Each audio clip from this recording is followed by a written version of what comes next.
La guerre sociale produced by Frank Van Drogen Mireille Armelin and PG Distributed Proofreaders Europe.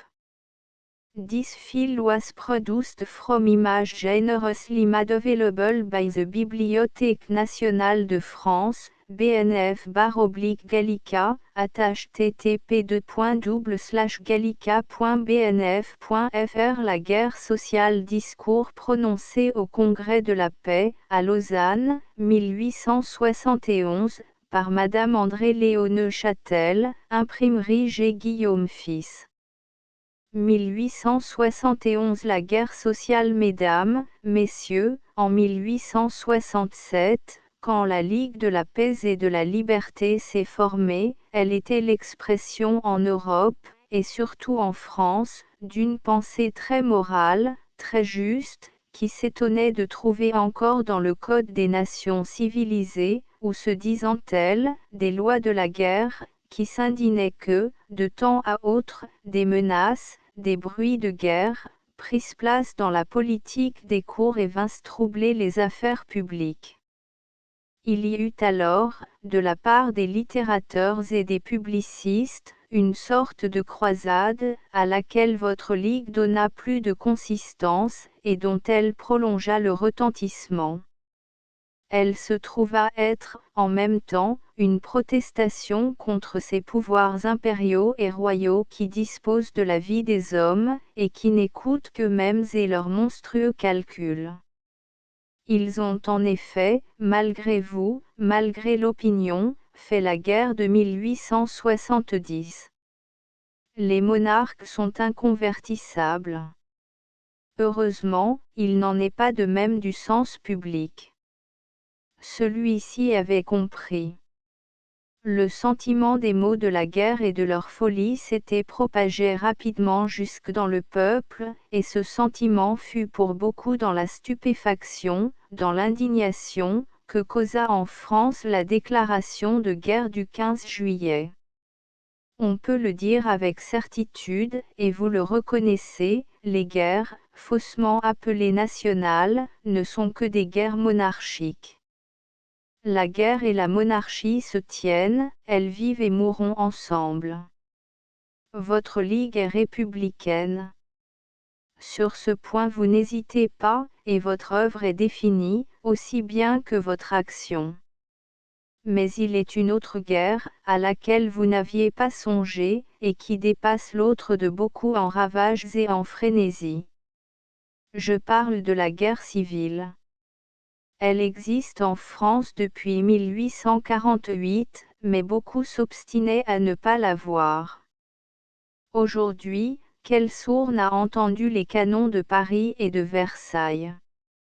Et ces fusillades dans les parcs, dans les cimetières, dans les terrains vagues, et dans les villages autour de Paris, quel aveugle n'a vu ces charretées de cadavres qu'on transportait, le jour d'abord, puis la nuit, ces prisonniers, hommes, femmes, enfants, que l'on conduisait à la mort par centaines, sous les feux de peloton ou les mitrailleuses. Et ces longues files de malheureux, défaits, déchirés, que l'on insultait, que l'on crossait, que l'on courbait à genoux, à la honte de l'humanité, sur le chemin de Versailles. Qui n'entend dans son cœur, à moins de n'en pas avoir, le cri de ces 40,000, transportés sans jugement, entassés depuis 4 mois, 6 mois, dans les pontons de nos ports. On a répandu sur ces horreurs, comme des voiles, tous les mots que la langue prête au rhéteur pour combattre la vérité. Étant si coupable, on a beaucoup accusé. On a beaucoup crié, pour empêcher d'entendre. Depuis 4 mois, pendant les 2 premiers mois surtout, la calomnie a coulé à plein bord, de toutes ces feuilles venimeuses, qui marquent d'infamie les causes qu'elle embrasse. Et les autres, prises de peur, sous la terreur qui régnait, ont lâchement, sans examen, répété ces accusations, ces calomnies. On a flétri du nom d'assassins les assassinés, de voleurs les volés, de bourreaux les victimes. je sais ce qu'on peut dire contre la commune. Plus que personne, j'ai déploré, j'ai maudit l'aveuglement de ces hommes. Je parle de la majorité dont la stupide incapacité a perdu la plus belle cause. Quelle souffrance, jour à jour, à la voir périr. Mais aujourd'hui, ce ressentiment expire dans la pitié. Ces torts de la commune, depuis mai, j'ai besoin de les rappeler à ma mémoire. Un tel débordement de crimes a passé sur eux qu'on ne les voit plus. Une telle débauche d'infamie a succédé à ces fautes, qu'elles sont devenues honorables en comparaison. Permettez-moi, pour répondre aux doutes qui existent probablement à ce sujet dans beaucoup d'esprits, de mettre en regard, le plus succinctement possible, les actes des deux parties. Car il s'agit pour vous à mon sens, de prendre parti dans ce drame terrible, qui n'est pas fini, qui ne finira pas de longtemps, et qui n'admet pas de neutre. Vous ne pouvez pas vous appeler la Ligue de la paix et de la liberté, et demeurer indifférent à ces massacres, à ces violences. De quoi sont accusés les révolutionnaires de Paris? De pillage, de meurtre, d'incendie. Le pillage, ce pillage des maisons de Paris sous la Commune, c'est une calomnie signée Thiers, et répandue à des milliers d'exemplaires, avec l'argent de la France, pour tromper la France. Il n'y a pas eu de pillage. Il y a eu des mesures financières contestables, soit, moins contestables peut-être que celles de M. Pouillet-Cartier, mais quelques confiscations arbitraires qui ont eu lieu, ont été de suite blâmées et réparées, et l'ordre, je parle du véritable, de celui qui est à la fois la sécurité et la décence, un ordre tout différent de l'ordre du luxe, du despotisme et de la débauche, et de cet ordre de Varsovie qui règne actuellement à Paris. L'ordre véritable a existé pendant ces 2 mois, où Paris fut tout entier dans la main du pauvre. Ceux qui l'ont habité le savent. S'il y a eu ça et là des exceptions, elles ont été rares. Les prêtres seuls ont été l'objet de persécutions personnelles regrettables. Je ne prétends pas tout excuser, je dis la vérité et je compare. Certaines gens vous parleront des dangers qu'ils ont courus. Interrogez-les bien, ils n'ont subi que leur propre frayeur. Qu'ils vous montrent leurs blessures. Dans quelques services, par le fait de certains agents, des dilapidations ont eu lieu. Les administrations monarchiques sont-elles exemptes de ces accidents? Tous les services étaient désorganisés et l'on a eu moins de 2 mois, de combats journaliers, pour tout recréer et mettre en ordre. Certes, il restait beaucoup à faire, mais le temps a manqué. Au moins régna-t-il une grande économie relative, une grande simplicité générale. Au ministère de l'Instruction publique, au lieu de cette troupe de gens en livrée qu'avait conservé le 4 septembre, on trouvait une bonne à tout faire, un employé d'antichambre et un portier. Depuis, que s'est-il passé dans ce Paris, rendu au pouvoir des gens de l'ordre?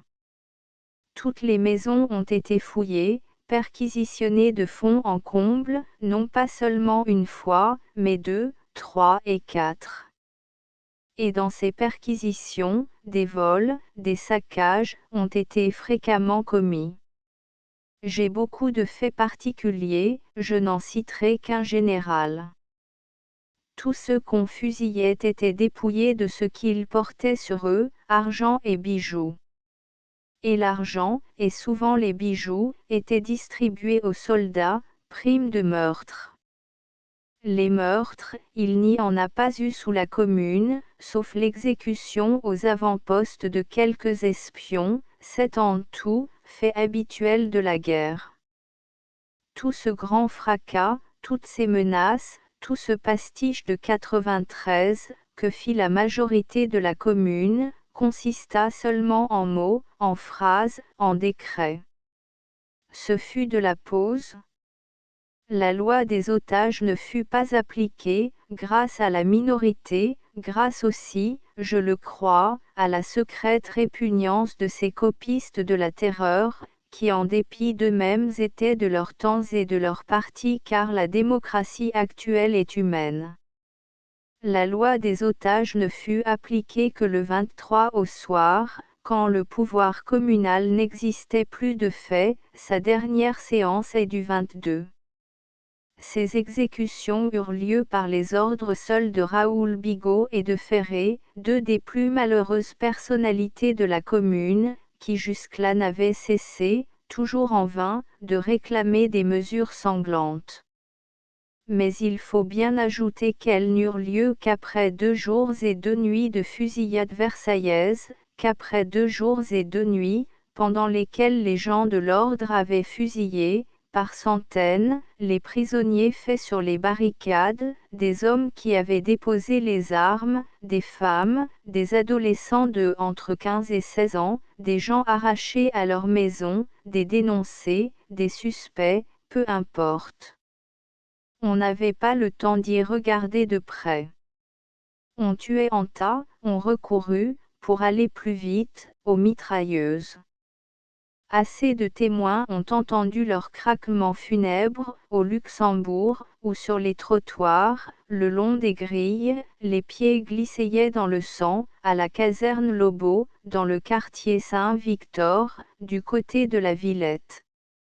Sur les incendies, il y a toute une enquête à faire. Mais 3 points certains doivent être établis. 1 degré Ces incendies ont été surfaits, exagérés outre mesure, et l'on s'en est servi d'une façon odieuse pour les besoins de la vengeance. 2 degrés Plusieurs ont été allumés par les obus des assaillants. 3 degrés Les maisons incendiées par les fédérés ne l'ont été que pour les nécessités de la défense, et non pas avec ce projet fantastique qu'on leur impute de brûler Paris. Les soldats s'introduisaient par derrière dans les maisons attenantes aux barricades et de là tiraient à feu plongeant sur les défenseurs. Il fallait donc, ou brûler ces maisons à l'intérieur, ou abandonner le combat. Quant à l'incendie des Tuileries, de la préfecture de police, du palais de justice, de la Légion d'honneur, etc., le nom des coupables n'est pas connu, et quand on se rappelle le premier incendie manqué de la préfecture de police, au mois de novembre précédent, quand on songe à l'intérêt qu'avaient-elles gens à la destruction de certains papiers, aux agents de Versailles qui remplissaient Paris, à l'intelligence des flammes, qui ont respecté tout ce dont la perte, en monuments ou en collection, eût été irréparable, quand on pense à la situation douteuse du pouvoir légal vis-à-vis de la France, qui lui était hostile, et qui, si elle n'approuvait pas la Commune, reconnaissait du moins la légitimité des réclamations de Paris, au danger dès lors qu'offrait l'exécution du plan d'extermination, dicté par une politique à la Médicis, en même temps que caressé par une haine implacable danger tel que le vainqueur pouvait succomber par sa victoire. On comprend qu'un grand crime attribué aux fédérés, pouvait seul, en excitant la colère publique, permettre cette extermination, ces vengeances, et l'on peut soupçonner, sous cet incendie de Paris, un des plus épouvantables mystères que l'histoire ait à pénétrer. L'histoire des républiques, telle que la République française actuelle, ressemble beaucoup, malheureusement, à celle des empires.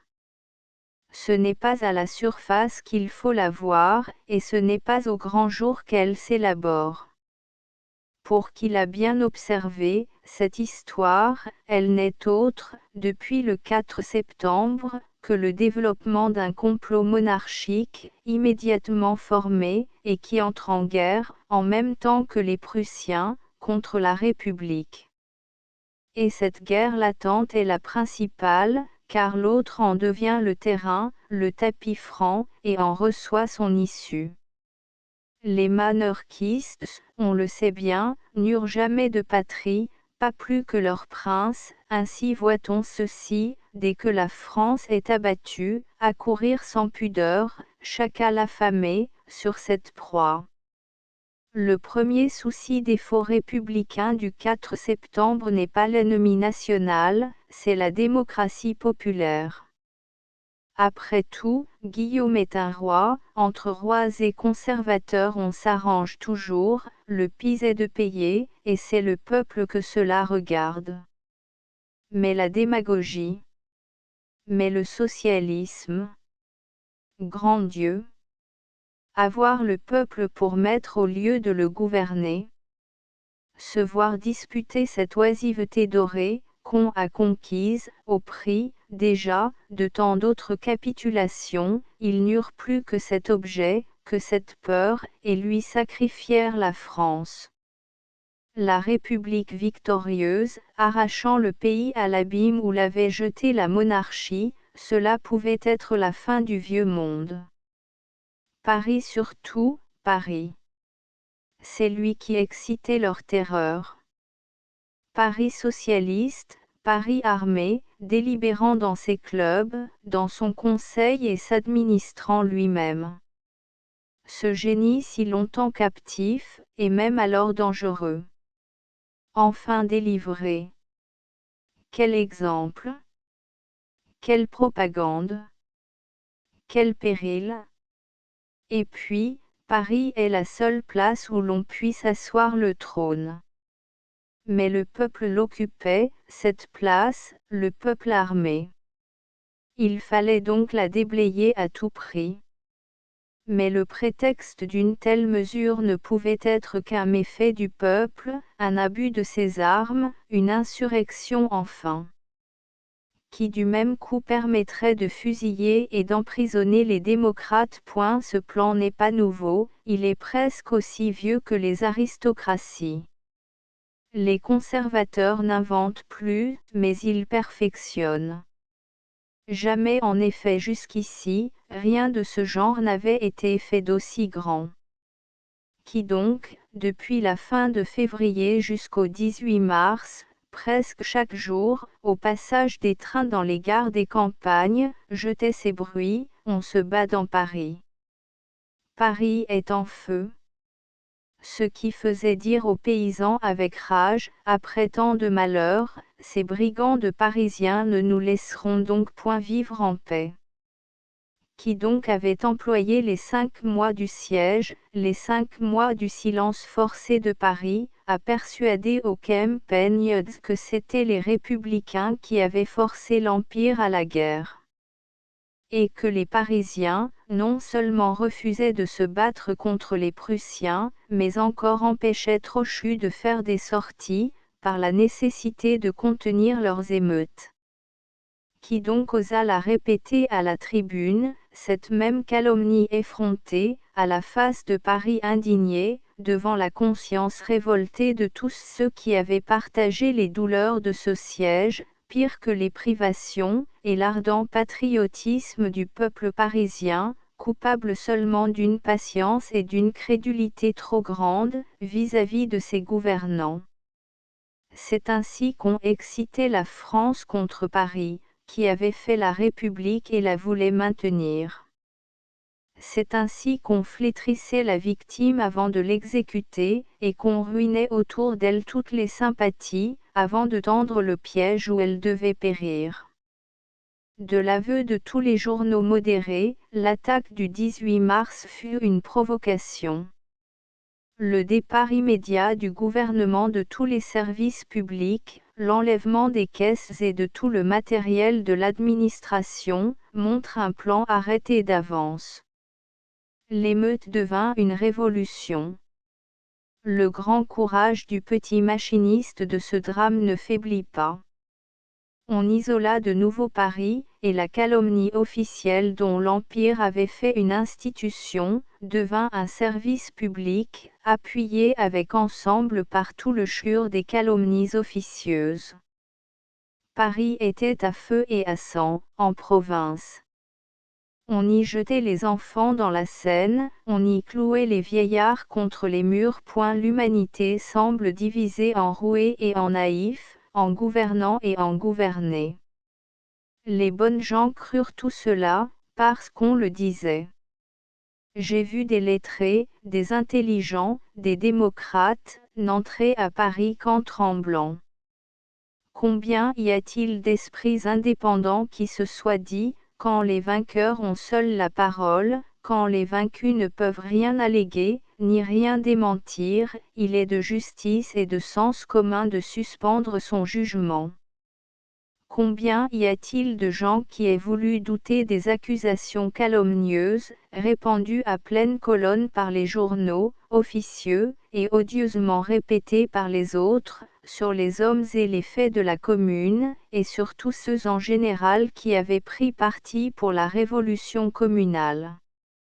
Eh bien, je demande à citer 2 faits comme exemple, et s'ils ont un trop grand caractère de personnalité, que j'aurais évité en toute autre occasion, c'est que plus le témoignage est direct, plus il est concluant, non content de m'avoir fait arrêter, interroger, puis relâcher, sans que j'aie jamais cessé d'être libre, dans une cachette prudente, un journal, dont on s'abstient de prononcer le nom par pudeur, a osé mêler à des extraits d'articles écrits par moi, des lignes qu'il signe également de mon nom, et où il me fait demander à la Commune, des fusillades.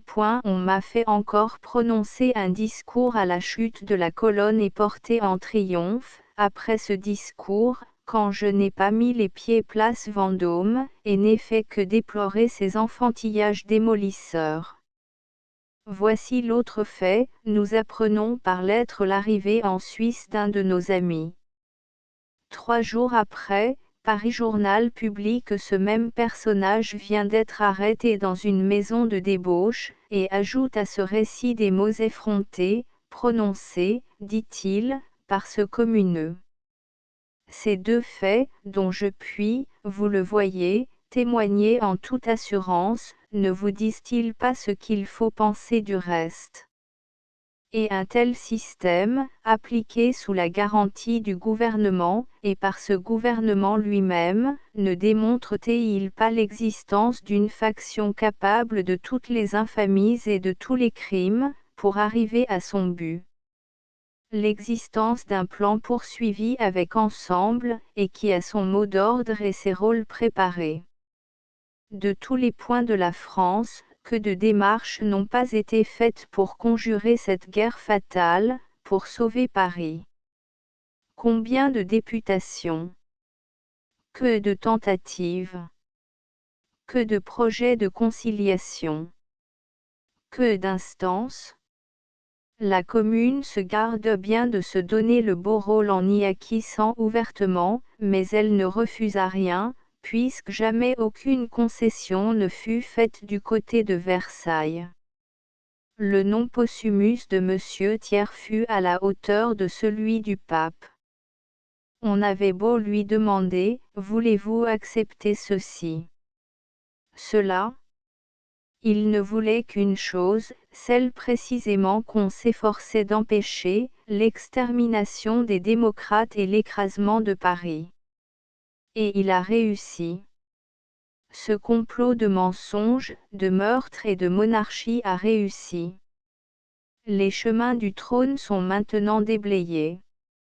La liberté a repris ses chaînes, la pensée a ses menottes, encore une fois, grâce à la peur, tout est permis à ceux qui règnent.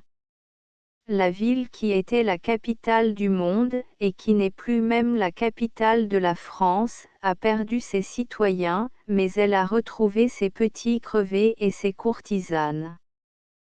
Tout ce qu'elle avait de sang généreux a coulé dans ses ruisseaux et a rougi. Ce n'est pas une figure les eaux de la Seine, et pendant 8 jours et 8 nuits, afin que le Paris de la Révolution redevint le Paris des empires, on en a fait un immense abattoir humain. J'ai vu ces jours de sang, j'ai entendu pendant ces nuits horribles, le bruit des feux de peloton et des mitrailleuses. J'ai reçu de nombreux témoignages, j'ai recueilli les aveux écrits des assassins eux-mêmes, au milieu de leur joie féroce, et jamais le sentiment d'indignation qui s'est élevé en moi ne s'apaisera. Et tant que je vivrai, partout où je pourrai être entendu, je témoignerai contre cette incarnation monstrueuse de l'égoïsme, de l'hypocrisie et de la férocité, que l'imbécile vulgaire accepte sous le nom de parti de l'ordre, et qui derrière cette raison sociale abrite effrontément ses tripots, ses coupe-gorge et ses lupanards. Et l'on parle encore de 93. Et le spectre rouge, tout en l'axe, sert encore d'épouvantail à la volatile. Qu'était cette terreur rouge du siècle dernier, la seule, car la démocratie n'en fait plus, qu'était-ce que cette crise fatale, qu'explique la famine et le danger, en comparaison de ces terreurs tricolores, dont la terreur de 71 est de beaucoup la plus épouvantable, et qui vont toujours croissant de rage et d'intensité. Quel mois de 93 vaut cette semaine sanglante, pendant laquelle 12,000 cadavres, ce sont leurs journaux qui le disent, jonchèrent le sol de Paris. Les prisons suffisaient en 93, il leur faut aujourd'hui des plaines à Versailles et des pontons dans les ports. La terreur tricolore l'emporte de toute la supériorité de la mitrailleuse sur la guillotine, de toute la distance qui sépare dans le mal, la préméditation de l'emportement. La guillotine, au moins, ne tuait qu'en plein jour et ne tranchait qu'une vie à la fois. Eux, ils ont tué 8 jours et 8 nuits d'abord, puis, la nuit seulement, pendant plus d'un mois encore. 2 personnes honorables, qui habitent 2 points opposés des environs du Luxembourg, m'ont affirmé avoir encore entendu, dans la nuit du 6 juillet, les détonations lugubres. J'ai beau faire. Je ne vois du côté de la commune que 64 victimes si l'on persiste à lui attribuer l'exécution des otages, qu'elle n'a pas ordonné, et de l'autre, j'en vois, suivant le chiffre le plus bas, 15,000, beaucoup disent 20,000 points, mais qui peut savoir le compte des morts dans une tuerie sans frein, dans un massacre sans jugement, dont toute la règle est le plus ou moins d'ivresse du soldat, le plus ou moins de fureur politique de l'officier. Demandez aux familles qui cherchent en vain un père, un frère, un fils disparu, dont elles n'auront jamais l'extrait mortuaire. Quand on contemple de tels faits et qu'on voit la réprobation s'attacher, à qui? Aux victimes. On est étourdi, et l'on se demande quelle est cette plaisanterie qu'on nomme l'opinion, la conscience humaine. Oui, ce sont les égorgeurs qui accusent. Le monde n'est rempli que de leurs cris. Et c'est aux égorgés qu'on refuse même le droit d'asile, en alléguant la morale outragée et la sainte pudeur. Quelle est donc cette morale? Que signifie cette justice? Qu'est devenu le sens des mots? Ce monde se dit sceptique, ce siècle se prétend incrédule, et il croit aux larmes des tiers, aux indignations des Jules Favre, à la sensibilité des bourreaux et au serment des faussaires. Pourquoi pas à l'honneur des Louis Bonaparte? Hélas! La politique de cette malheureuse humanité ne consistera-t-elle jamais qu'en un changement de nom? Vous, messieurs, qui représentez ici la pensée intelligente des classes éclairées, qui croyez à la paix, qui croyez à la liberté, et par conséquent à la conscience humaine, votre devoir est de protester contre de tels crimes. Feindre de ne pas les voir, quand ils remplissent le monde, quand ce pays où vous êtes est semé des débris de ce naufrage, serait trop puéril et trop faux, et je le répète, votre devoir s'y oppose. Vous êtes la Ligue de la paix, et l'on égorge. Et les fusillades interrompues recommencent, à Marseille, bientôt à Versailles. Autrefois, c'était sans jugement, à présent, ils y joignent une parodie de justice, mais ce sont toujours les vainqueurs exécutant les vaincus. Vous êtes la Ligue de la Liberté, et 40,000 hommes sont entassés dans des cales, et toutes les libertés, de nouveau, sont violées, et la terreur, depuis 4 mois, règne à Paris. C'est la vieille barbarie, victorieuse de tous les instincts du monde nouveau. Vous devez protester contre elle, et mettre au banc de l'humanité ses égorgeurs et ses proscripteurs. Car, même abstraction faite de la liberté, vous n'êtes pas de ceux qui confondent la paix avec le silence, et vous savez ce qu'un tel régime prépare, et que ce n'est pas la paix. Ce ne sont pas des œuvres de paix, que la résistance au progrès, la compression de la liberté, la négation des besoins nouveaux, que ressent l'humanité du XXe siècle. Tout cela, vous le savez bien, ne sert qu'à préparer de nouvelles guerres, d'épouvantables guerres sociales, comme celle qui vient d'avoir lieu. Vous croyez tout que la paix du monde actuel est attachée au développement de l'intelligence, de la moralité et du bien-être des peuples. Or, comment le gouvernement de Versailles, ce gouvernement qui se prétend lui aussi le sauveur de l'ordre, de la morale et du bien public, comment remplit-il ce triple but? Est-ce par ces lois financières, qui font peser sur la consommation du pauvre les frais de la guerre? Et qui ne trouvent pas mieux à imposer, autre part, que les besoins de la pensée? Est-ce par la haine immense dont il a rempli les âmes? Est-ce par ses meurtres, ses insultes, ses proscriptions? On sait dans quel état ces conservateurs ont mis l'industrie. Déjà dépeuplé par le cimetière, l'atelier devient désert par l'émigration, qui pour la première fois se produit à Paris et y prend des proportions irlandaises. Nos meilleurs ouvriers, parmi ceux qui restent, vont porter à l'étranger leur habileté, leurs procédés, et la France, encore une fois, comme au lendemain de la Réforme, comme après la révocation de l'édit de Nantes, saignée par le fer meurtrier de ses forces les plus vitales, va éparpiller le reste dans le monde entier. Remarquons en passant que ces proscriptions, autrefois, avaient lieu du moins pour des croyances, aujourd'hui pour des appétits. Votre conviction à tous est qu'il n'est d'autre issue à la période fatale où nous sommes, que par l'éducation populaire, il n'y a pas de milieu vivre du suffrage universel, ou en mourir. S'il reste dans les ténèbres où il est plongé, nous en mourrons et l'on ne saurait nier que la France déjà n'en soit bien malade et bien diminuée. Nous en vivrons d'une vie plus large, plus heureuse, plus forte, si la lumière y pénètre. Eh bien, que fait pour l'instruction publique le gouvernement actuel de la France? La révolution du 18 mars avait enlevé l'école à l'immonde et funeste enseignement du prêtre.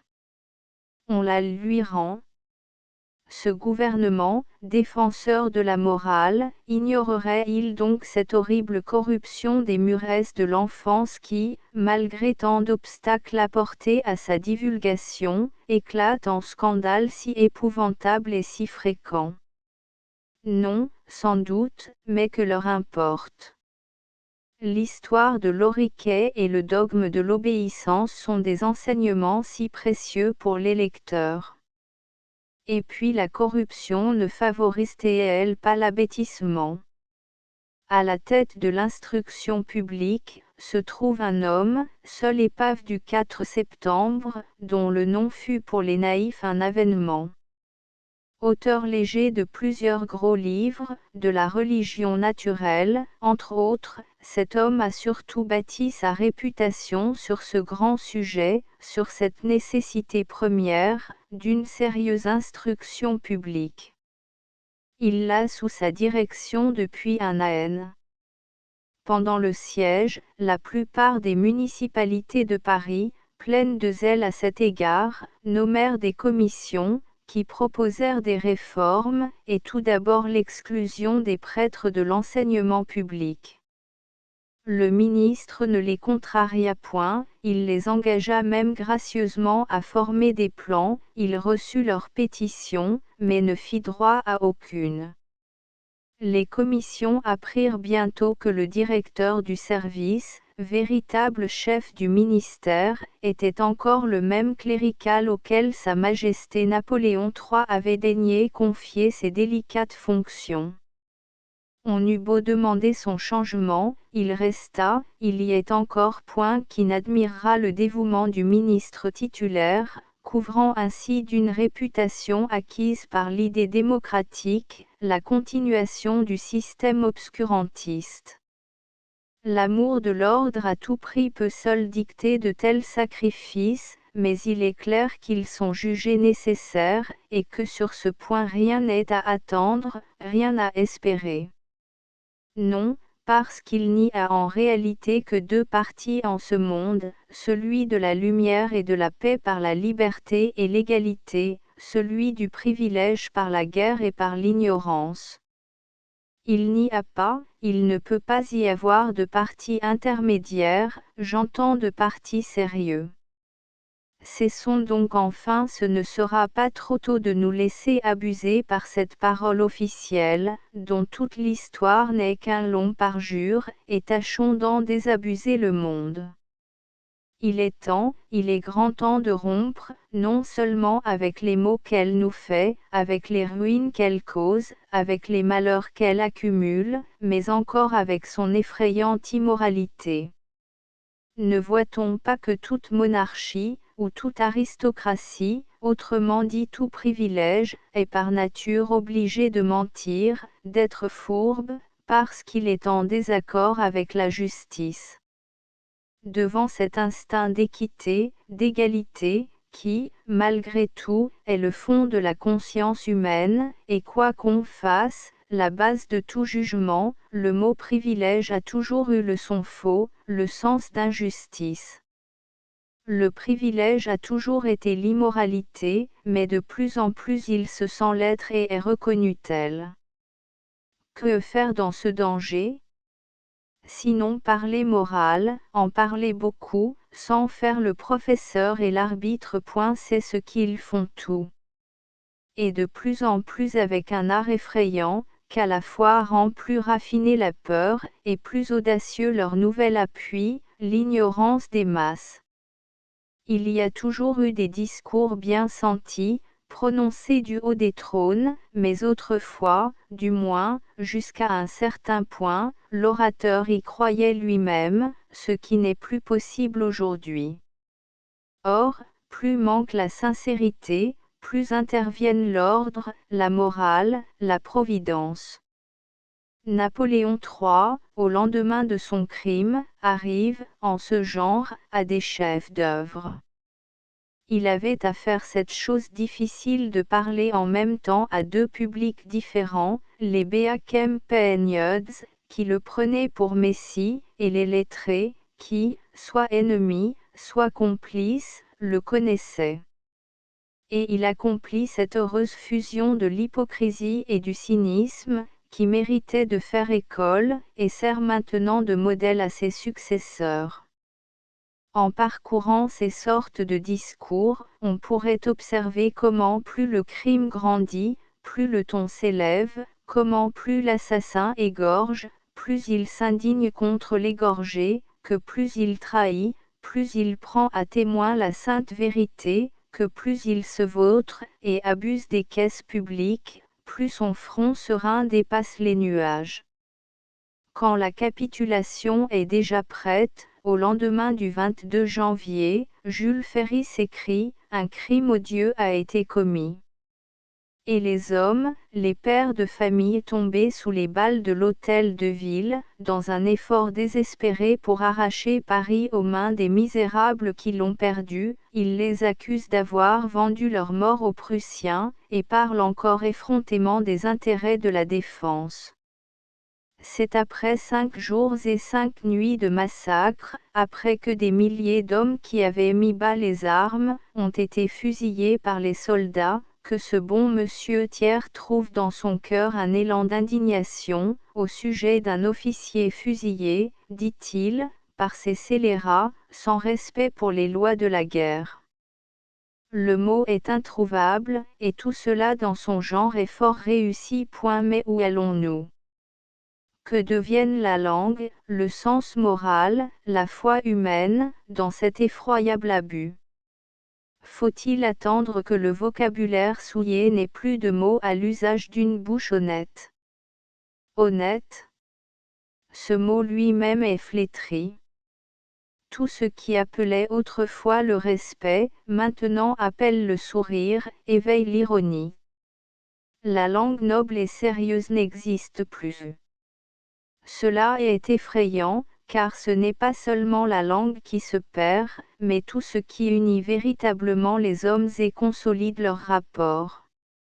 C'est la base de tous les sentiments naturels et vrais, la confiance, qui disparaît, c'est la probité sociale qui succombe, laissant la vie commune aussi stérile, et moins sûre, que le désert. Et l'on se plaint du relâchement des muresses, de l'affaissement des caractères. Quand, à ce qu'on nomme le sommet social, en pleine lumière, sont affichés, comme un exemple à tous les yeux, le mépris des serments, la débauche, le meurtre, la calomnie et l'hypocrisie de métier, devenus cyniques. Je sais bien qu'on peut dire, ce sont les rages et les convulsions de l'agonie. Je le crois aussi.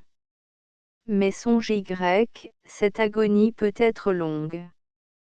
L'ignorance populaire et la monarchie sont deux lignes courbes qui en se soudant forment un cercle, où l'on peut tourner longtemps, où l'on rentre, hélas.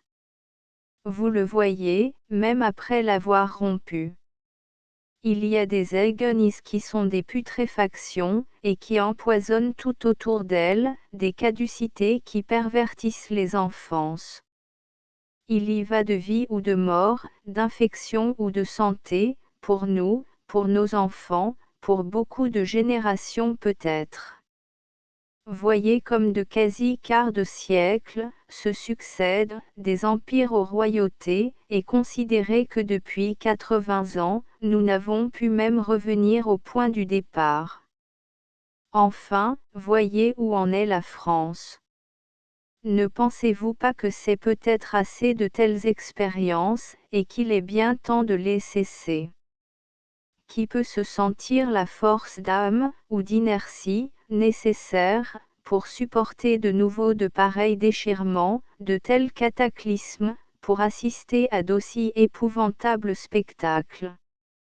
Et pourtant, de quelle sécurité pourrait-on jouir, tant que les mêmes ambitions malsaines et criminelles feront du monde leur dupe et leur proie? Le secret de la tragicomédie qui se joue, qui ne le sait? Après ce nouveau juin beaucoup plus terrible, ce va être une nouvelle suppression du mot République, une restauration nouvelle. La plus honteuse même se flatte d'être la plus facile.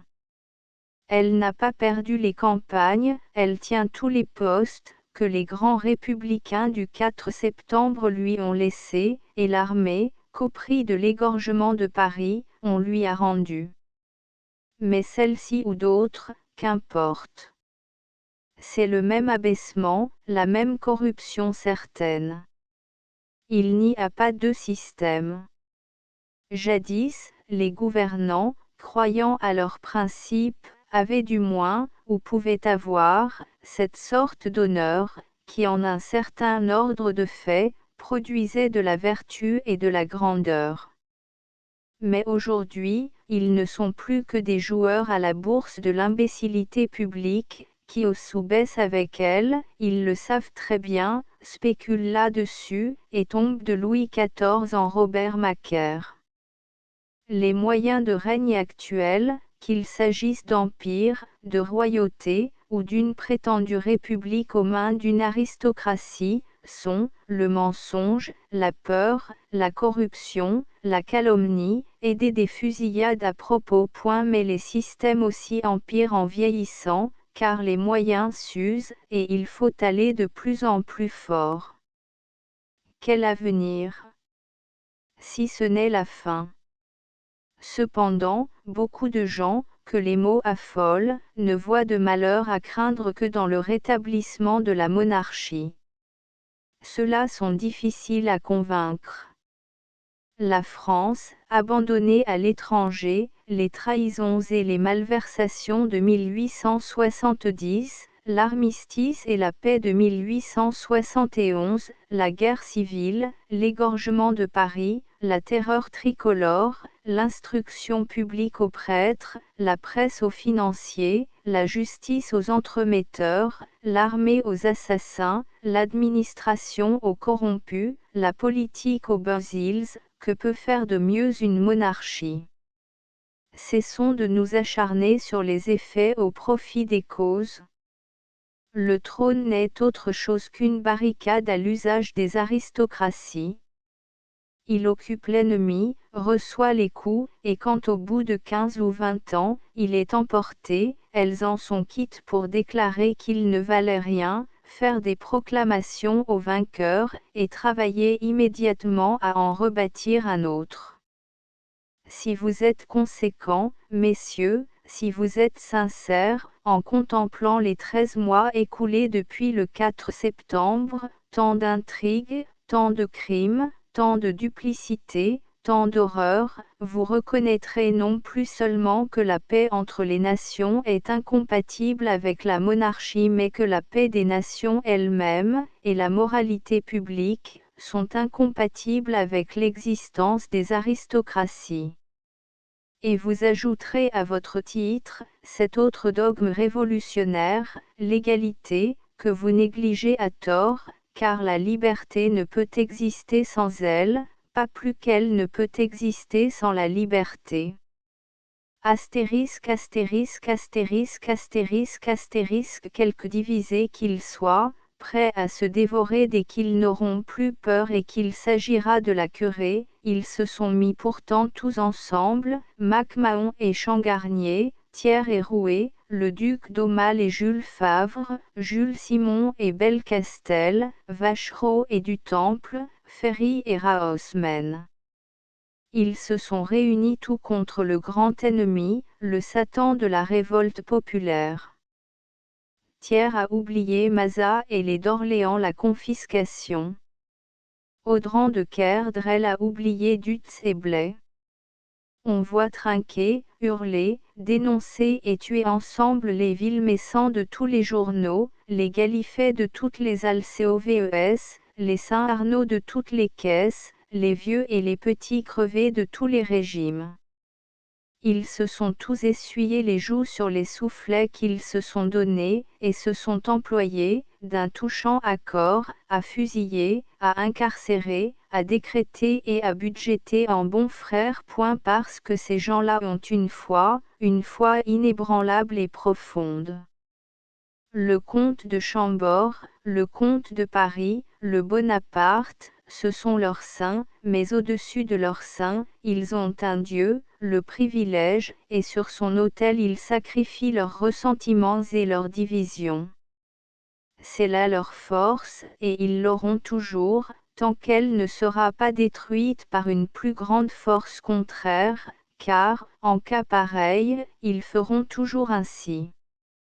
Pourquoi les démocrates agissent-ils différemment? C'est ce qui fait leur faiblesse. Parce qu'ils n'ont pas une même foi, ni une foi profonde.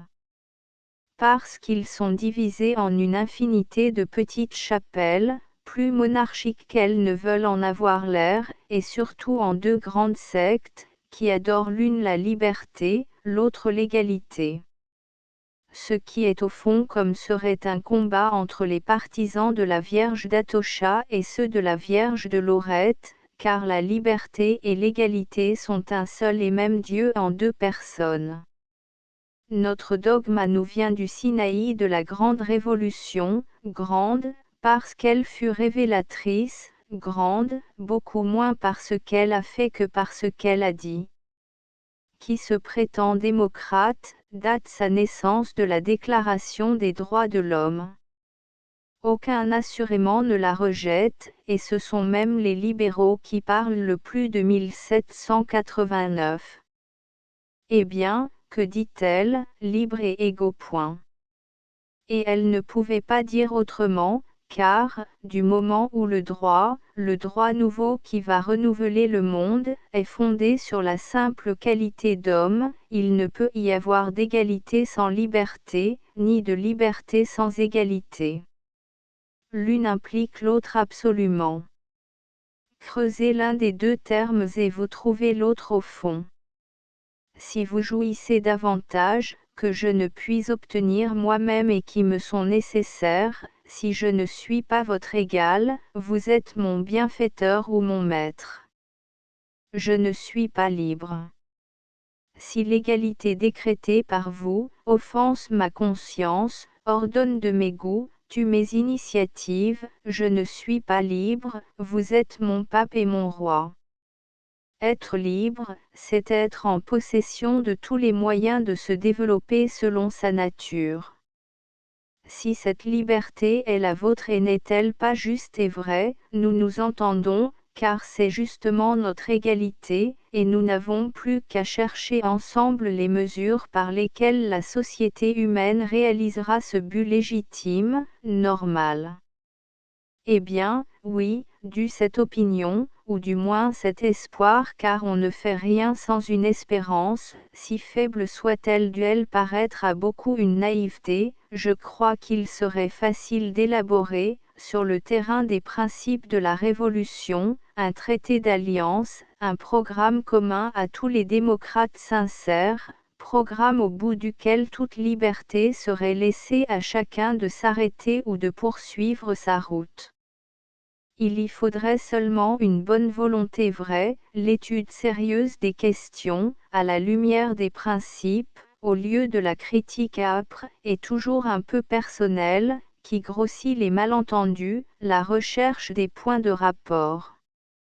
Il faudrait employer à élaborer l'idée et à la répandre, le temps et les moyens qu'on perd à se dénigrer, à se combattre et à dépopulariser la cause par le bruit de ses dissensions. Il faudrait enfin renoncer à ses défauts, ce qui évidemment est difficile, et à ses préjugés, ce qui ne l'est pas moins, mais ce qui pourtant ne serait pas impossible à des hommes en marche sur la route de l'idée et du progrès. Le plus difficile, comme en toute chose, est le premier pas de la mise en question des choses établies, mais l'esprit qui a fait cet effort peut les faire tout, pourvu que son mobile soit la recherche sincère. Aussi, n'est-ce qu'aux sincères que je m'adresse, laissant les autres railler de telles illusions, c'est à ceux qui sentent l'imminence du péril où est la France, où est la révolution dans le monde entier, et qui souffrent au plus profond de leur âme, de tant de fautes et de puérilité de ce côté, de tant de crimes de l'autre, de la démoralisation croissante, en face de tant d'abjurations et de trahisons, du doute mortel qui envahit la conscience humaine, à ceux qui ont trouvé des leçons dans les spectacles que nous avons sous les yeux, à ceux-là surtout qui voient, qui sentent venir, au loin, l'épouvantable bataille, où les appétits matériels d'en bas se vengeront à la fin des appétits matériels de ce qu'on appelle en haut et seront sans frein, comme les autres ont été sans pitié, la guerre sanglante, féroce, inexpiable, comme celle qui vient d'avoir lieu mais plus décisive, car les aristocraties ne peuvent pas exterminer le peuple, mais le peuple peut exterminer les aristocraties. Et comment s'étonnerait-on qu'à force de tels exemples, ce peuple perdit ce qu'il a, dans sa misère, de patience, d'idéal et de bonté? Est-ce donc à cause de son ignorance qu'il serait obligé à plus de vertu? Qui peut mesurer la haine amassée à cette heure dans le cœur des veuves, des pères, des filles, des frères, des orphelins? Ah! C'est en tuant qu'on répond à nos revendications, eh bien, il ne sert plus de parlement. Point à la fin, la défense devient l'attaque. À la rage sauvage, répond la rage sauvage. Les hommes du peuple ne sont pas des philosophes stoïques. Qui peut s'en indigner? Sont-ce les lettrés qui les tuent? ou même ceux qui les laissent tuer. Je reviens à mon rêve d'union, tout insensé qu'il soit. Il ne faut pourtant jamais désespérer. Quelquefois, quand les châteaux brûlent, il y a des nuits du 4 août. Le grand point qui divise les démocrates libéraux et les socialistes, c'est la question du capital, la même, sous une forme plus précise, que cette question de liberté et d'égalité, dont je parlais tout à l'heure. Je ne puis songer à la traiter ici avec étendue, je veux seulement indiquer un fait aussi vrai que peu compris généralement, c'est que la plus grande partie de la bourgeoisie, toute la bourgeoisie moyenne et pauvre, souffre autant que le peuple du régime actuel du capital. Tout le monde connaît, et plaint, l'avenir du jeune homme sans fortune, frais bachelier, qui se présente, plein d'espérance, et avec toute l'ambition que confère l'éducation classique, au combat de la vie. S'il a du talent, il a de grandes chances d'être écrasé, soit par l'ineptie, soit par l'envie. S'il a du génie, il est à peu près perdu. S'il a du caractère, la chose n'est pas douteuse. Pourquoi ? Parce que les forces naturelles, ardentes, généreuses, sont en ce monde comme des bras de noyés, qui ne trouvent rien où s'accrocher. Parce qu'elles ne peuvent pas par elles-mêmes, et dépendent du bon plaisir d'un autre, élu du hasard, monarque héréditaire, qui se trouve, par droit de naissance, juge de tous les genres de mérite ou par droit de conquête, mais ceux-là sont pires encore, ils sont, à l'idée, des Genséric ou des Attila. C'est enfin partout l'ordre monarchique, c'est-à-dire de la faveur, de l'intrigue et de l'abus, non de la liberté et de la justice. On se plaint du manque de force virile, mais au lieu de s'employer à produire, elles sont employées à lutter. Ce qu'on trouve au début de la vie, ce n'est pas la route frayée, c'est le hallier, c'est l'obstacle. Combien s'arrêtent à mi-chemin, las, désespérés, dans cette impuissance terrible, à laquelle la capacité, le courage même ne peuvent remédier, parce que tout dépend d'un choix, d'une rencontre, d'une protection. Ceux qui arrivent, épuisés, fourbus, vieillis, ne songent plus qu'au repos, et ce sont ces forces éteintes qui partagent avec les élus du hasard ou les parvenus de l'intrigue, l'empire du monde. Les forces jeunes et pures n'y sont nulle part maîtresses, et c'est ainsi qu'à l'encontre des lois de la nature, la sénilité domine la virilité, que le passé tue l'avenir, qu'au lieu de marcher en avant, l'humanité trépigne sur place, que toutes les nobles inspirations avortent sous la direction caduque de l'égoïsme et de la pusillanimité, que les élans généreux, les idées fécondes, dont malgré tout est gonflé le sein de l'homme de ce siècle, n'aboutissent qu'à la platitude des faits. L'humanité a dans ses archives, et relit avec délice l'histoire toujours la même sous différents noms de cet homme de génie, qui après maintes épreuves, où il s'en est fallu de bien peu qu'il ne périt, arrive enfin au triomphe. Rien assurément de plus émouvant et de plus beau. Mais on se laisse aller à croire faussement, sur ce beau conte de fées de la réalité, qu'il en advient toujours de même, et que, tôt ou tard, l'homme de talent trouve toujours sur sa route ce hasard heureux, qui le sauve et le couronne. On oublie que le hasard n'est pas la justice et que fatalement, pour se sauver, il en périt mille, faute du secours, des facilités, que tout humain devrait trouver dans le milieu social, si la société était un ordre au lieu d'un chaos, une science au lieu d'un empirisme. Puis, il ne s'agit pas seulement de l'homme de génie. Relativement, au point de vue social, mais absolument, quant à l'être que cela concerne, une aptitude inemployée est toujours une souffrance et un malheur. Cette loi du capital est donc de nature aristocratique, elle tend de plus en plus à concentrer le pouvoir en un petit nombre de mains, elle crée fatalement une oligarchie, maîtresse des forces nationales, elle est donc non seulement anti-égalitaire, mais anti-démocratique, elle sert l'intérêt de quelques-uns contre l'intérêt de tous. Elle est une des expressions, non de la vérité nouvelle, mais de cette conception du passé qui, sur terre comme au ciel, en religion comme en politique, n'admet toujours qu'un petit nombre d'élus.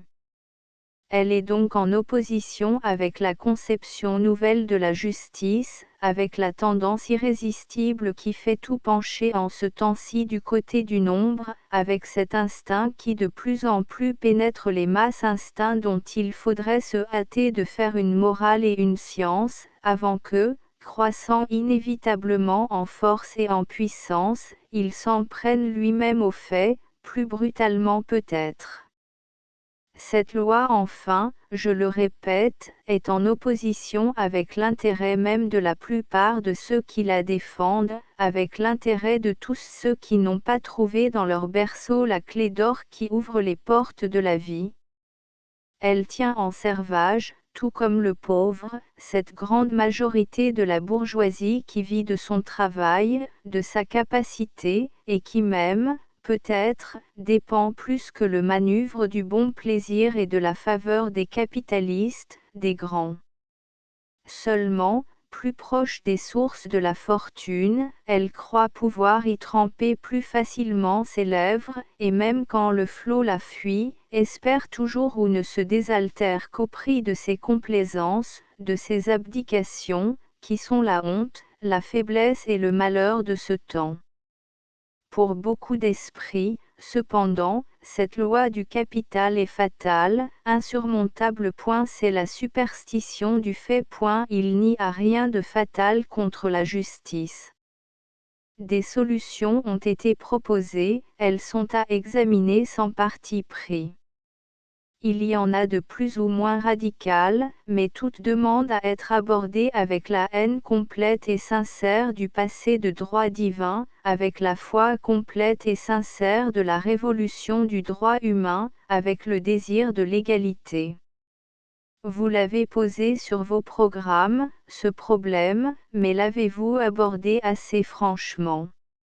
Dans toute l'ardeur, dans toute l'indépendance dont votre pensée, dont votre conscience sont capables. Avez-vous commencé, comme autrefois on déposait ses sandales au seuil d'un temple, par déposer les habitudes, les préjugés du vieux monde, et surtout les intérêts qui unissent votre cause à la sienne?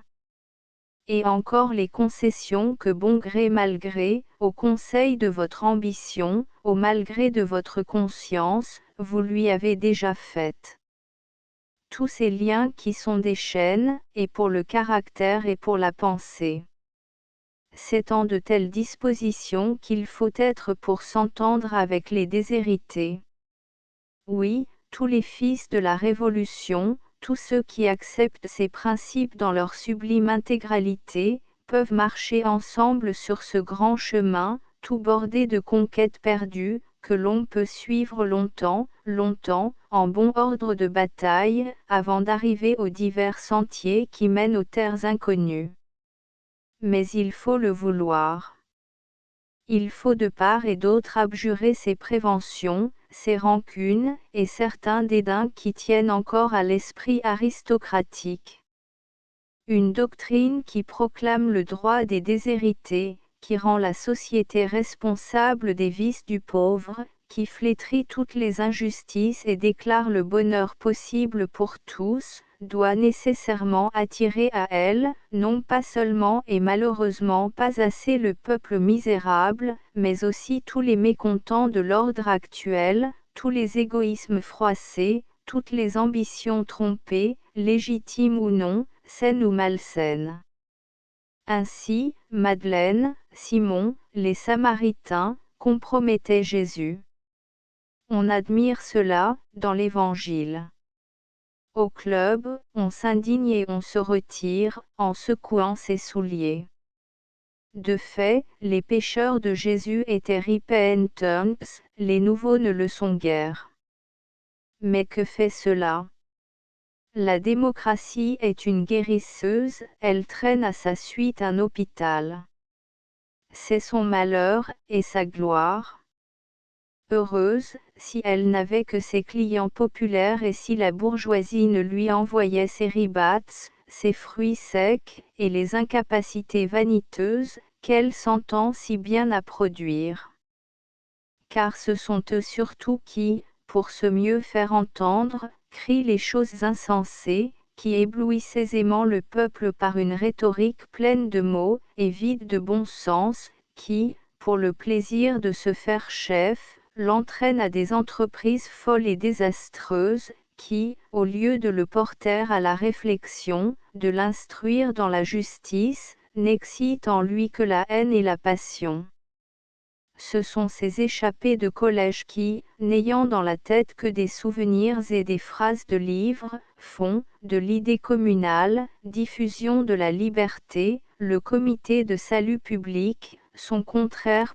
Car, ce qu'on ne sait pas assez, ce qu'il faut dire et redire, c'est que la révolution du 18 mars n'a point été aux mains du socialisme, comme on l'affirme avec intention, mais encore et toujours, aux mains du jacobinisme bourgeois, par sa majorité, composée surtout de journalistes, d'hommes de 1848, d'étudiants, de clubistes.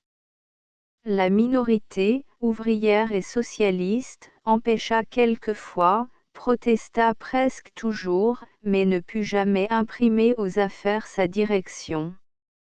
Mais, que le Parti démocratique ne soit pas parfait dans tous ses membres, ce qui d'ailleurs est le fait de tous les partis qu'importent les personnes à qui croient profondément aux principes, et sans son devoir de travailler ardemment à leur réalisation.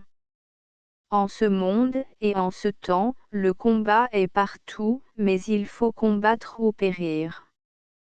Ces pruderies, ou ces découragements, n'ont rien qui ressemble à la conviction et au dévouement, et elles autorisent les reproches que fait à son tour le peuple aux bourgeois libéraux, quand il les accuse de n'être en démocratie que des amateurs, qui récoltent volontiers les applaudissements et les profits, mais s'esquivent dès qu'ils craignent de se compromettre, qui vont en avant, tant que leur intérêt ou leur vanité y trouve son compte, mais qui lâchent le peuple, qui l'ont engagé à les suivre, dès qu'ils voient les choses tourner sérieusement, et menacer leur caisse ou leur considération dans ce monde comme il faut, où ce qu'on appelle les convenances priment la foi et le véritable honneur. Il prétend encore c'est toujours le peuple qui parle que le cœur manque à la plupart de ces hommes pour comprendre ses souffrances à lui, et pour vouloir autre chose que ce qui leur manque à eux-mêmes. Il se rappelle qu'entre les mains de tels chefs, ces révolutions se sont toujours tournées en compromis politique, où ces droits seuls ont été oubliés. Il en conclut de la différence des conditions à celle des sentiments, et n'est pas loin d'envelopper sous le même titre tous ceux qui ne sont pas avec lui. Jugement injuste quant aux intentions personnelles, mais juste en ce sens, qu'à l'époque où nous sommes, quand les situations sont devenues si tranchées, quand l'heure est si décisive, les compromis ne sont plus possibles.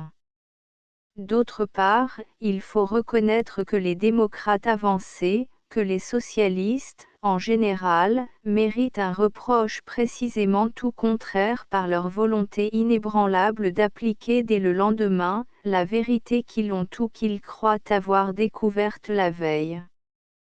Ils sont dans cette erreur, qui me paraît très fatale, de croire qu'on peut violenter l'opinion pour aller plus vite. Je crois au contraire que c'est une des raisons pour lesquelles nous allons si lentement. Ils oublient que la vie d'un penseur a deux faces, le droit pour lui-même d'aller aussi loin qu'il peut, et d'explorer l'absolu le devoir, vis-à-vis des autres, de se faire comprendre. Or, on est compris des gens qu'en leur parlant dans leur langue, et en les prenant au point où ils sont, pour les amener, s'il se peut, à soi. Le parti avancé en un mot, est intolérant et il n'est pas le seul mais seulement il le montre davantage. Et cependant, je persiste à le croire, un traité d'alliance serait possible, qui, réservant en dehors les convictions et la liberté de chacun, réunirait contre l'ennemi de la paix sociale, et dans la réalisation d'un programme commun, toutes les fractions de la démocratie. Car ils sont nombreux, les points sur lesquels on peut s'entendre, avant ceux où l'on peut se diviser, toutes les libertés à reprendre, de presse, de colportage, de réunion, la liberté communale à fonder, l'impôt unique et progressif, l'organisation de l'armée nationale et citoyenne, et enfin et surtout peut-être, l'instruction démocratique, gratuite et intégrale. Tant qu'un enfant naîtra, n'ayant d'autre fait à son berceau que la mort, toute prête à trancher, faute de soins, sa frêle existence, et la misère qui, s'il échappe à la mort, rachitisera ses membres ou atrophiera ses facultés, le vouera aux douleurs incessantes du froid et de la faim, et même souvent, hélas, aux rudesses maternelles, au lieu de cette fête de la vie, que la femme riche ou aisée donne à son enfant, tant que, élevé dans la rue, dans le bouge, son enfance chagrine sera sevrée, même de l'innocence, tant que son intelligence ne recevra tout au plus que l'instruction superstitieuse, et purement littérale d'ailleurs, qui rend si funeste, si stérile et si froide l'école primaire actuelle, tant qu'il grandira sans autre idéal que le cabaret, sans autre avenir que le travail au jour le jour. De la bête de somme l'humanité sera frustrée de ses droits, dans la majorité de ses membres, la société vivra de la vie pauvre, étroite, corrompue et troublée de l'égoïsme, l'égalité ne sera qu'un leurre, et la guerre, la plus horrible, la plus acharnée de toutes les guerres, soit déchaînée, soit latente, désolera le monde, en déshonorant l'humanité. Astérisque astérisque astérisque astérisque astérisque après une vive interruption, de la part d'une certaine partie du public, le silence s'était rétabli et ce discours eût pu se faire entendre, quand le président du Congrès a interdit à l'orateur de continuer. J'avais été invité à assister au Congrès de la paix et de la liberté, par un des membres du comité, avec garantie d'une pleine et entière liberté de discussion, et non pas moi seulement, mais mes amis de l'Internationale et de la Commune. De cette invitation adressée à des proscrits, j'avais conclu à un désir sincère de connaître la vérité, et de la mettre en lumière. Pourtant, dans cette assemblée qui prend pour objet les questions les plus vitales et les plus brûlantes de notre époque, et déclare l'intention d'intervenir dans la politique au nom de la morale, la parole a été retirée à un témoin, dont nul n'a le droit de contester la sincérité, sur le fait actuel le plus considérable et le plus fertile en conséquences morales, sociales et politiques. Et sur quel prétexte ? Que l'orateur n'était pas dans la question. Quoi ? L'ordre du jour est la question sociale, et traité devant le Congrès de la paix et de la liberté, de la guerre sociale, de ses horreurs et des intrigues et des crimes de ceux qui la font dans le présent et la préparent de nouveau dans l'avenir, ce n'était pas être dans la question. Qu'entend donc sous le nom de guerre le Congrès de la paix ? N'est-ce pas le sang versé, la violence exercée par l'homme contre l'homme, le meurtre enfin? La guerre sociale ne serait-elle pas une guerre, mais c'est la plus âpre et la plus cruelle. Comment donc ce congrès peut-il se récuser, quand on vient invoquer son verdict sur de tels faits au nom de la paix, de la morale et de la justice? C'est une grande et cruelle erreur de la bourgeoisie libérale, que de croire qu'en fermant les yeux sur des faits si énormes et si graves, elle peut échapper à leurs conséquences et conserver elle-même quelque influence et quelque valeur. Se poser en moraliste et dire « ce crime, parce qu'il est puissant, ne nous regarde pas » en politique, et n'aborder que les théories, en adorateur de la liberté, et refuser la parole à qui la réclame. De quel résultat sérieux peut-on se flatter? La bourgeoisie a la plume, la parole, l'influence. Elle pouvait se faire l'organe des revendications du peuple égorgé, opprimé, vaincu. Elle n'eût été en cela que l'organe de la justice. J'étais venu à ce congrès avec une espérance, j'en suis sorti profondément triste.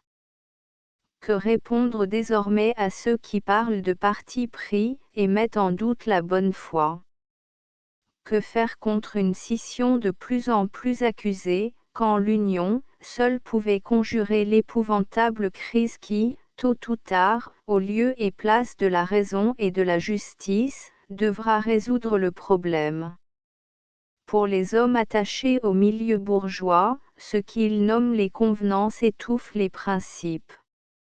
Ils vivent de compromis, puissent-ils n'en pas mourir? André Léo. Lausanne, 27 septembre 1871. Astérisque astérisque astérisque astérisque astérisque fin. Astérisque astérisque astérisque end of the project Gutenberg e-book La guerre sociale astérisque astérisque astérisque updated editions will replace the previous one. The all editions will be renamed.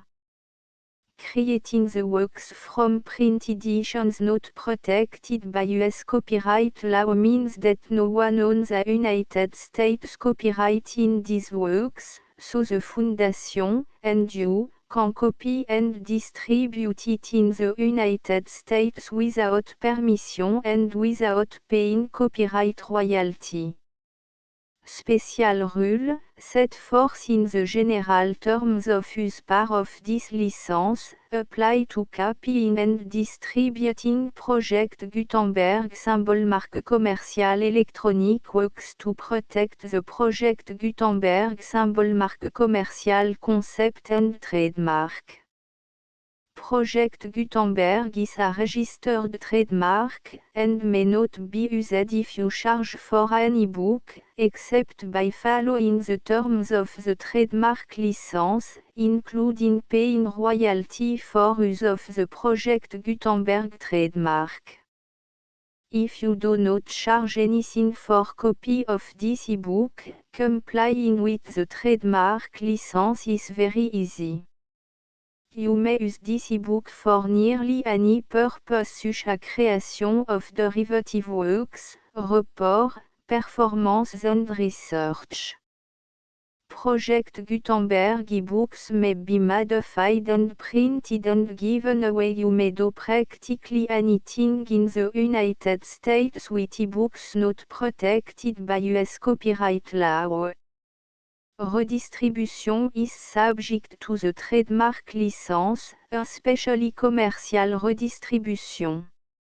Start, full license. The full Project Gutenberg license. Please read this before you distribute or use this work to protect the Project Gutenberg symbol marque commercial. Mission of promoting the free distribution of electronic works, by using or distributing this work, or any other work associated in any way with the phrase Project Gutenberg, you agree to comply with all the terms of the full Project Gutenberg symbol marque commercial license available with this file or online at www.gutenberg.org/licence. Section 1. General Terms of Use and Redistributing Project Gutenberg symbol marque commercial electronic works. 1. By reading or using any part of this Project Gutenberg symbol marque commercial electronic work, you indicate that you have read, understand, agree to and accept all the terms of this license and intellectual property, trademark / copyright, agreement. If you do not agree to abide by all the terms of this agreement, you must cease using and return or destroy all copy of Project Gutenberg symbol marque commerciale électronique works in your possession. If you paid a fee for obtaining a copy of or access to a Project Gutenberg symbol marque commerciale électronique work and you do not agree to be bound by the terms of this agreement, you may obtain a refund from the person or entity to whom you paid the fee as set forth in paragraph 1.e.8. 1.b Project Gutenberg is a registered trademark. It may only be used on or associated in any way with an electronic work by people who agree to be bound by the terms of this agreement. There are a few things that you can do with most Project Gutenberg symbol marque commerciale électronique works even without complying with the full terms of this agreement. See paragraph 1.c below. There are a lot of things you can do with Project Gutenberg symbol marque commerciale électronique works if you follow the terms of this agreement and help preserve free future access to Project Gutenberg symbol marque commerciale électronique works. See paragraph 1.e below. 1.c The Project Gutenberg Literary Archive Foundation, the Foundation or PGLAF, owns a compilation copyright in the collection of Project Gutenberg symbol marque commerciale électronique works. Nearly all the individual works in the collection are in the public domain in the United States. If an individual work is unprotected by copyright law in the United States and you are located in the United States, we do not claim a right to prevent you from copying, distributing, performing, displaying or creating derivative works based on the work alone as all references to Project Gutenberg are removed. Of course, we hope that you will support the Project Gutenberg symbol marque commerciale mission of promoting free access to electronic works by freely sharing Project Gutenberg symbol marque commerciale works in compliance with the terms of this agreement for keeping the Project Gutenberg symbol marque commerciale name associated with the work.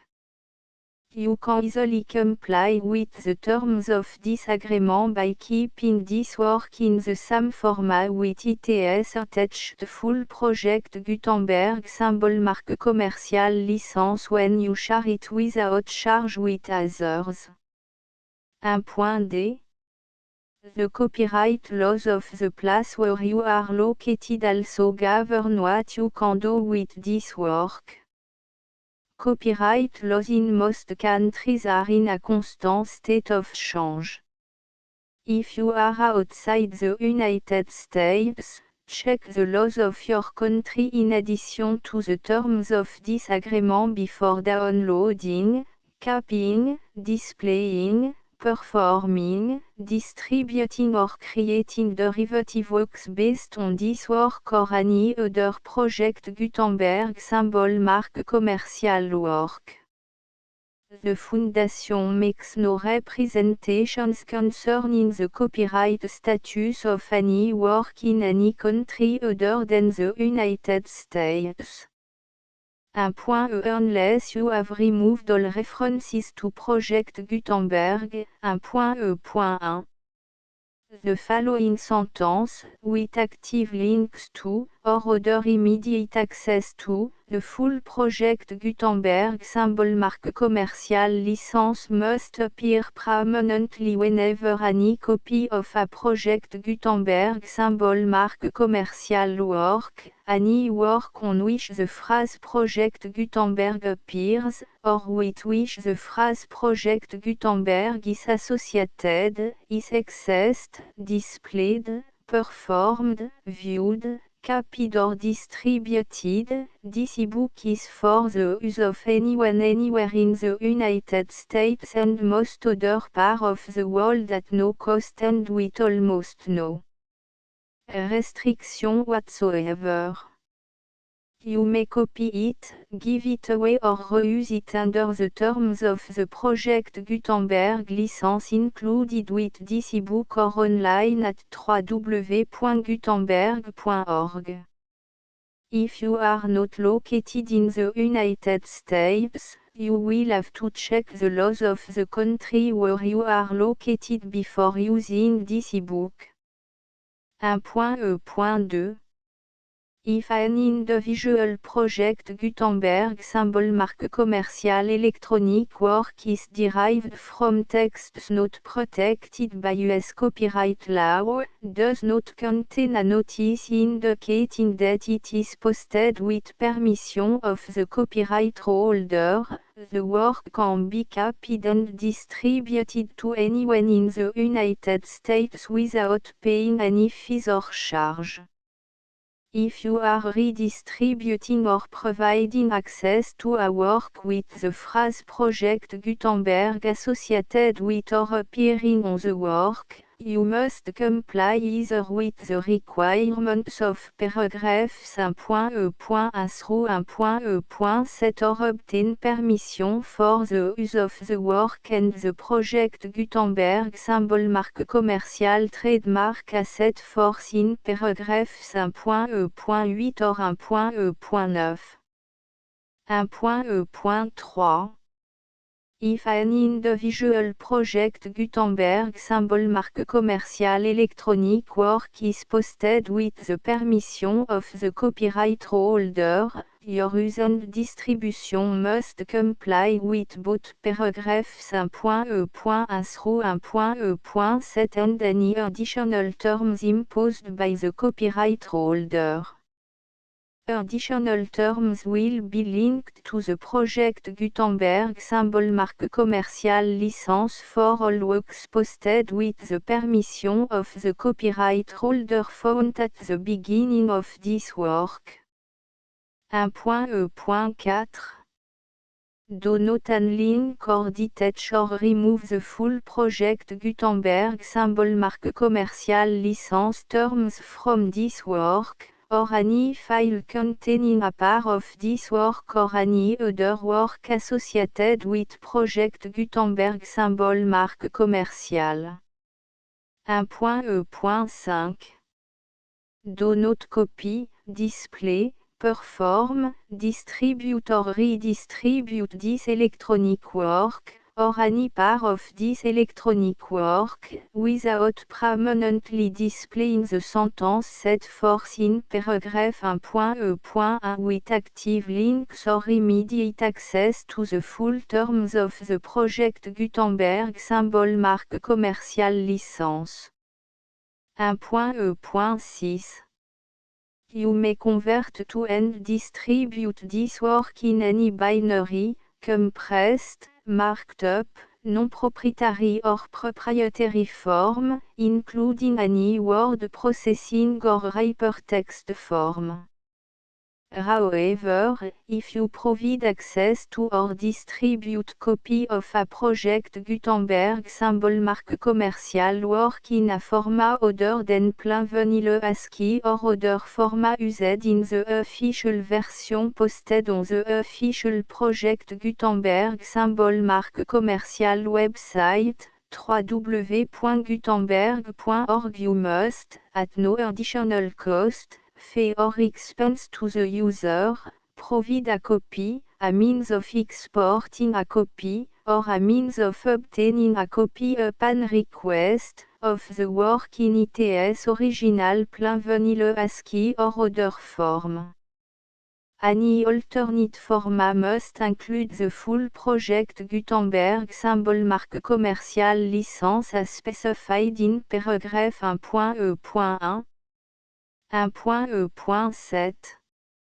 Do not charge a fee for access to, viewing, displaying, performing, copying or distributing any project Gutenberg symbol marque commerciale works unless you comply with paragraph 1.e.8 or 1.e.9. 1.e.8. You may charge a reasonable fee for copy of or providing access to or distributing project Gutenberg symbol marque commerciale électronique works provided that you pay a royalty fee of 20% of the gross profit you derive from the use of project Gutenberg symbol marque commerciale works calculated using the method you already use to calculate your applicable tax. The fee is owed to the owner of the project Gutenberg symbol marque commerciale trademark. BU et HAS agreed to donate royalty under this paragraph to the project Gutenberg Literary Archive Foundation. Royalty payment must be paid within 60 days following each date on which you prepare, or are legally required to prepare, your periodic tax returns. Royalty payment should be clearly marked as sent to the project Gutenberg Literary Archive Foundation at the address specified in section 4, Information about donation to the project Gutenberg Literary Archive Foundation. You provide a full refund of any money paid by a user who notifies you in writing, or by email, within 30 days of receipt that et does not agree to the terms of the full project Gutenberg symbol marque commerciale licence. You must require such a user to return or destroy all copy of the works possessed in a physical medium and discontinue all use of and all access to other copy of project Gutenberg symbol marque commerciale works. You provide, in accordance with paragraph 1.f.3, a full refund of any money paid for a work or a replacement copy, if a defect in the electronic work is discovered and reported to you within 90 days of receipt of the work.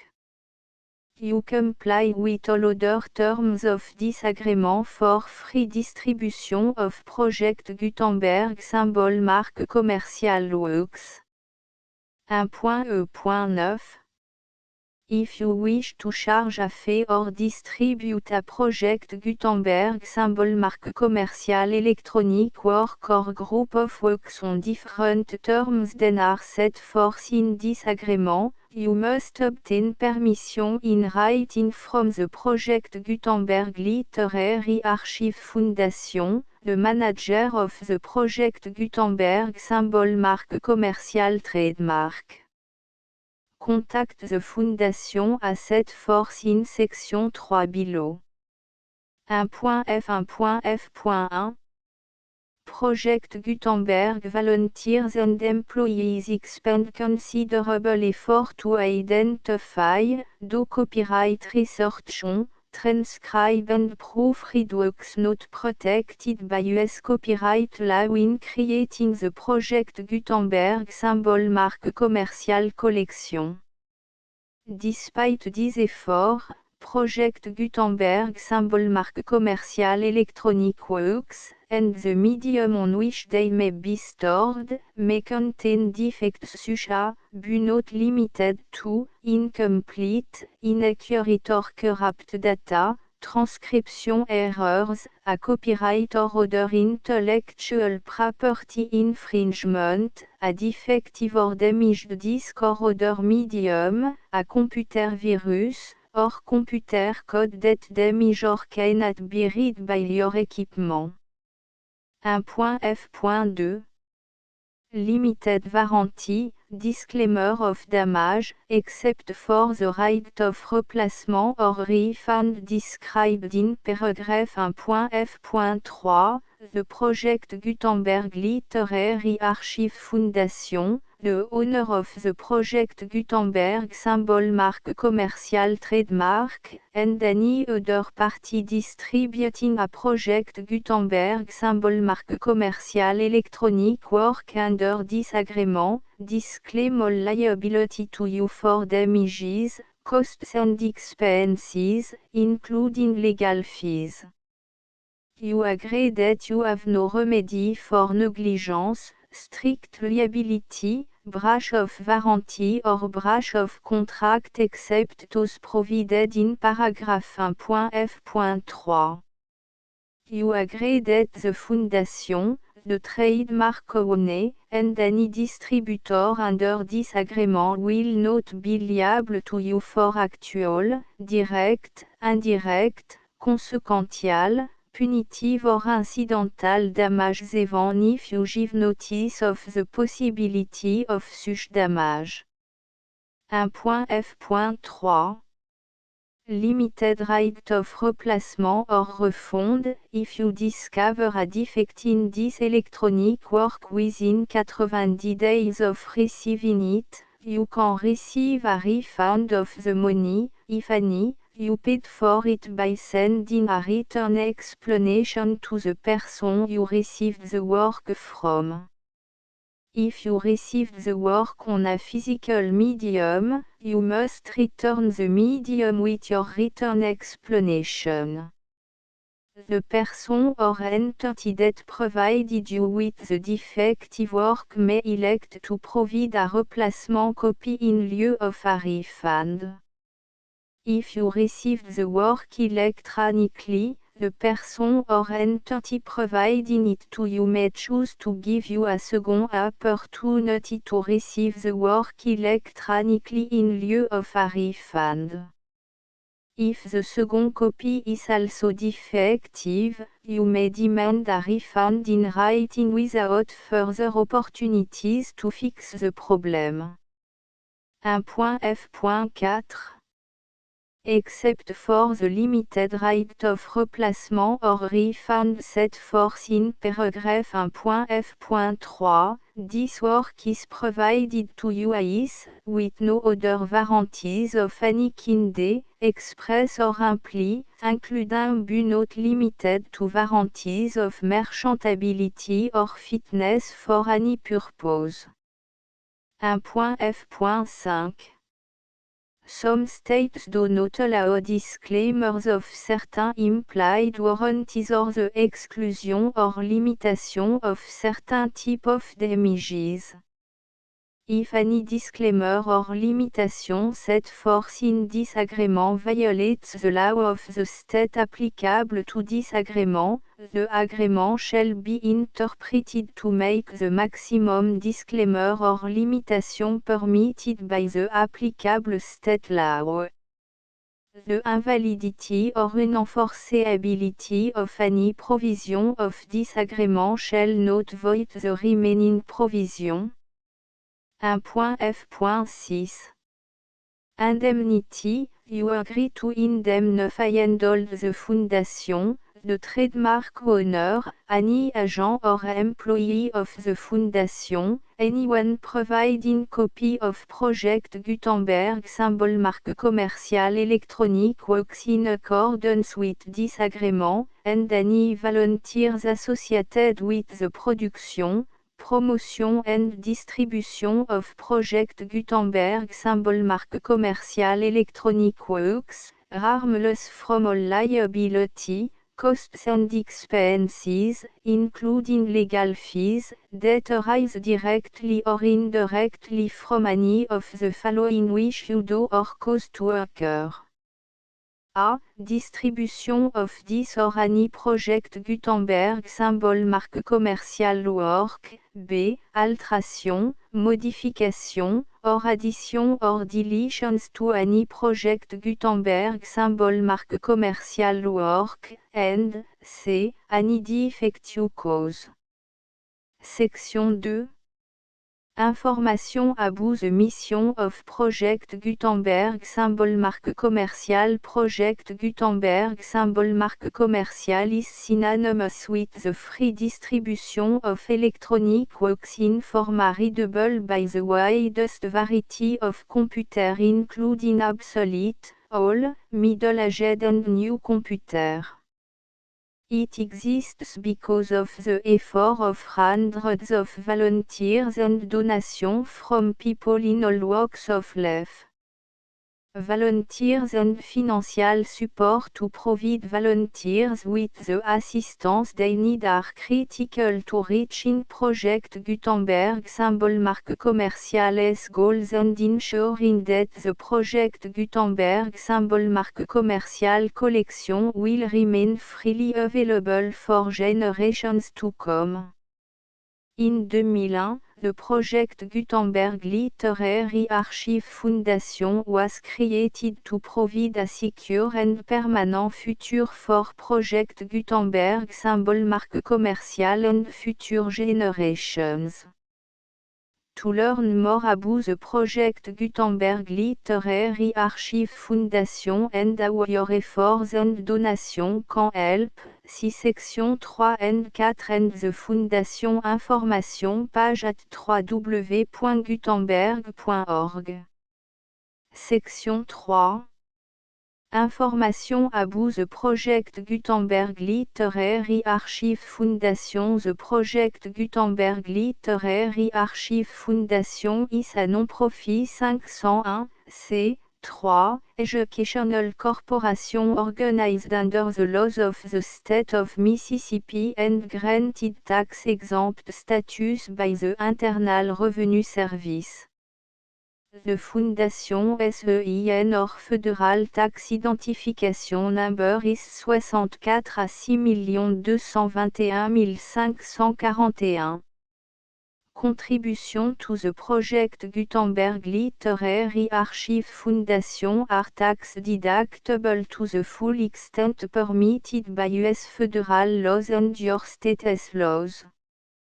The Foundation's business office is located at 809 North 1500 West, Salt Lake City, U84116, 801, 596 à 1887.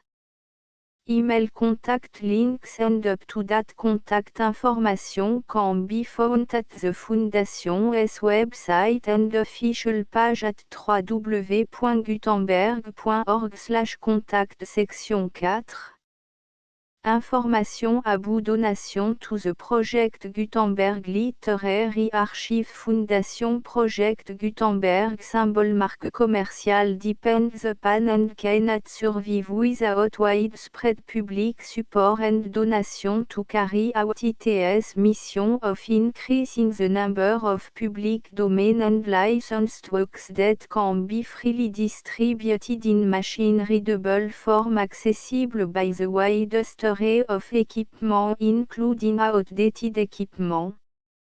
Many small donations, $1 to $5,000, are particularly important to maintaining tax-exempt status with the IRS. The Foundation is committed to complying with the laws regulating charities and charitable donations in all 50 states of the United States. Compliance requirements are not uniform and it takes a considerable effort, much paperwork and money fees to meet and keep up with these requirements. We do not solicit donations in locations where we have not received written confirmation of compliance. To send donation or determine the status of compliance for any particular state, visit www.gutenberg.org/donate. While we cannot and do not solicit contribution from states where we have not met the solicitation requirements, we know of no prohibition against accepting unsolicited donation from donors in such states who approach us with offers to donate. International donation are gratefully accepted, but we cannot make any statements concerning tax treatment of donation received from outside the United States. US laws alone swam for small staff. Please check the Project Gutenberg web page for current donation methods and addresses. Donations are accepted in a number of other ways including checks, online payments and credit card donation. To donate, please visit www.gutenberg.org/donate. Section 5. Général information About Project Gutenberg Symbol Marque commerciale électronique Works Professor Michael S. R. was the originator of the Project Gutenberg Symbol Marque commerciale concept of a library of electronic works that could be freely shared with anyone. For 40 years, a produced and distributed Project Gutenberg symbol marque commercial e-books with only a loose network of volunteer support. Project Gutenberg symbol marque commercial e-books are often created from several printed editions, all of which are confirmed and not protected by copyright in the US unless a copyright notice is included. Thus, we do not necessarily keep ebooks in compliance with any particular paper edition. Most people start at our website which has the main page search facility, www.gutenberg.org. This website includes information about Project Gutenberg symbol marque commerciale, including how to make donation to the Project Gutenberg Literary Archive Foundation, how to help produce our new ebooks, and how to subscribe to our email newsletter to read about new ebooks.